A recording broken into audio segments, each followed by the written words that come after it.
ଯେତେବେଳେ ଦାହ କରାହେଲା ତାଙ୍କର ନାଭି ପୋଡ଼ିଲା ନାହିଁ।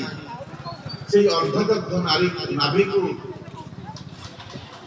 ଫୋପଡ଼ା ଦିଆଯାଇଥିଲା ସମୁଦ୍ରକୁ ଏବଂ ସେଇ ଭାବନାରେ ଭାବିତ ହେଇଛି।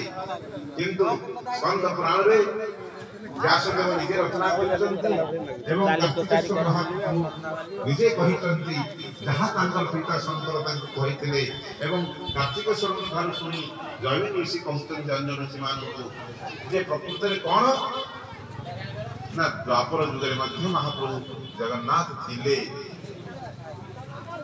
କିପରି ଭାବରେ ନା ଦ୍ୱାପରାନ୍ତେ ସମାୟାଦୋ ତଦା କୃଷ୍ଣାର୍ଜୁନ ଭୋଗೋ ତ୍ରିଦିନାନି ସ୍ଥିତପତ୍ରଂ ବ୍ରତସ୍ଥୋ ମଧୁସୂଦନ।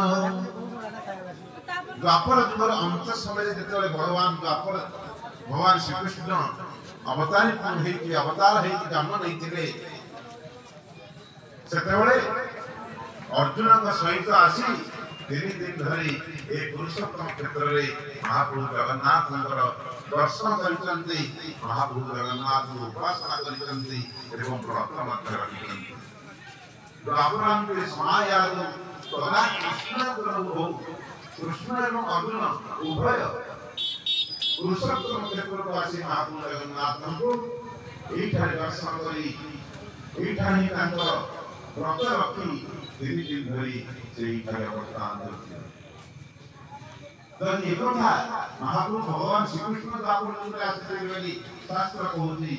ତେଣୁ ତାଙ୍କର ବ୍ରହ୍ମ ତାଙ୍କର ଅର୍ଦ୍ଧଦଗ୍ଧ ଶରୀର ଅଧାଗୁଣା ଶରୀର ମହାପ୍ରଭୁ ଜଗନ୍ନାଥ ବ୍ରହ୍ମ କେମିତି ହବ?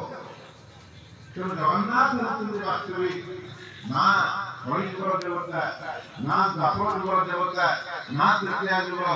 ସେ ହେଉଛନ୍ତି ଯୁଗ ଯୁଗ ଧରି ମହାପ୍ରଭୁ ଏଇଠାରେ ବିରାଜିତ ଅଛନ୍ତି।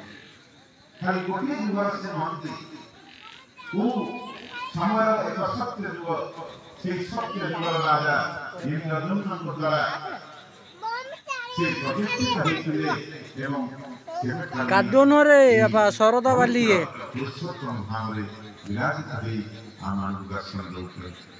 ଆମେ ବର୍ତ୍ତମାନ ଦେଖୁଛେ ଆବିର୍ଭାବ ହେଲେ କିଏ ତାଙ୍କୁ ଆବିର୍ଭାବ କରାଇଲେ, କିପରି ଭାବରେ ଏ କ୍ଷେତ୍ରକୁ ପରମ ବ୍ରହ୍ମ ପରମାତ୍ମା ସ୍ୱୟଂ ବିରାଜିତ ହେଲେ, ତାହା ହିଁ ଆଜିର କଥାବସ୍ତୁର ବିଷୟ। ବ୍ରହ୍ମା ଆସି ପରମ ବ୍ରହ୍ମ ପରମେଶ୍ୱର ବିଷ୍ଣୁ ପଠେଇଲେ ବ୍ରହ୍ମାଙ୍କୁ, ହେ ବ୍ରହ୍ମନ୍ ତମେ ଏଠି ମଧ୍ୟ ଗୋଟେ କୁଣ୍ଡ ଅଛି, ତା ନାଁ ହେଉଛି ରୋହିଣୀ କୁଣ୍ଡ ଏବଂ ଏହି ରୋହିଣୀ କୁଣ୍ଡରେ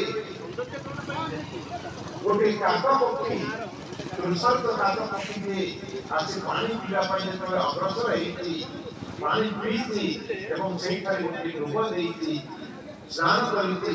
ସେଇ ସ୍ନାନ କରି ଉଠିଲା ବେଳକୁ ଆଉ କାକ ପକ୍ଷୀଟି କାକ ହେଇନାହିଁ, ଚତୁର୍ଭୁଜ ଧାରଣ କରି ବିଷ୍ଣୁଙ୍କର ସ୍ୱରୂପ ଧାରଣ କରି ସେ ପ୍ରକଟ ହେଲା ସେ ପୁଷ୍କରିଣୀରୁ ଏବଂ ଭଗବାନଙ୍କର ସାନ୍ନିଧ୍ୟରେ ଯାଇ ଉପବେଶନ କଲା।